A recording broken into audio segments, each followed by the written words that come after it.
केंद्र सरकार की वैक्सीनेशन पॉलिसी को लेकर सुप्रीम कोर्ट ने नाराजगी जाहिर की है। साथ ही में वैक्सीन की फुल डिटेल और वैक्सीनेशन प्लान भी मांगा है। सुप्रीम कोर्ट ने केंद्र सरकार को बड़ा आदेश दिया और कहा कि केंद्र ने अब तक कितनी वैक्सीन खरीदी हैं और वैक्सीनेशन प्लान क्या है, इसकी फुल डिटेल दें। सुप्रीम कोर्ट ने कहा कि अब तक कितनी आबादी को वैक्सीनेट किया जा चुका है, इसका भी डेटा पेश करें।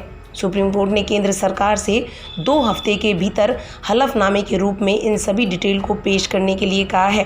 सुप्रीम कोर्ट ने केंद्र सरकार से पूछा है कि वह बताए कि अभी तक कोरोना की कितनी वैक्सीन कब कब खरीदी गई, कितनी आबादी को वैक्सीन दी जा चुकी है और बाकी बचे लोगों को कब तक वैक्सीनेट किया जाएगा। शीर्ष अदालत ने सरकार से यह भी पूछा कि ब्लैक फंगस के इलाज के लिए दवाओं की उपलब्धता सुनिश्चित करने के लिए क्या कदम उठाए गए हैं, इसकी भी जानकारी दें। Justice DY Chandrachud, justice LN Rao और जस्टिस S रविंदर भट्ट की स्पेशल बेंच ने अपने आदेश में कहा है कि सरकार वह डेटा दे जो साफ साफ बताए कि तीनों vaccine Covishield, Covaxin, Sputnik V को खरीदने के लिए कब कब ऑर्डर दिए गए, हर डेट पर वैक्सीनों की कितनी डोज का ऑर्डर दिया गया और उसकी सप्लाई की अनुमानित डेट क्या है।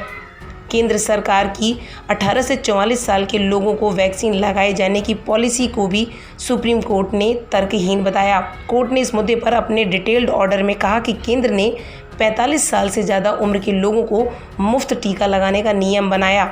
इसके उलट 18 से 44 साल की उम्र के लोगों को टीका लगाने का पैसा लिया जा रहा है। कोर्ट ने कहा कि वैक्सीनेशन के शुरुआती 2 फेज़ में केंद्र ने सभी को मुफ्त टीका उपलब्ध करवाया। इसके बाद जब 18 से 44 साल के एज ग्रुप की बारी आई तो केंद्र ने वैक्सीनेशन की जिम्मेदारी राज्यों और केंद्र शासित प्रदेशों की सरकारों पर डाल दी।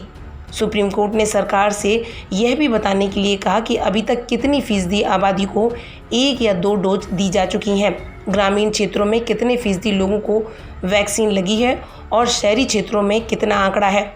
इसके साथ ही अदालत ने केंद्र सरकार से कहा कि वे रोड मैप पेश करें कि आखिर कैसे दिसंबर के अंत तक वह देश में सभी वयस्क लोगों को टीका लगाने की बात कर रही है।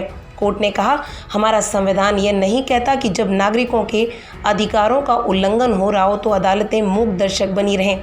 बेंच ने सरकार से कहा कि आखिर बजट में वैक्सीन के लिए तय किए गए 35,000 करोड़ रुपए अब तक कैसे खर्च हुए हैं और 18 से 44 साल वाले लोगों के लिए उसका क्या इस्तेमाल किया जा रहा है।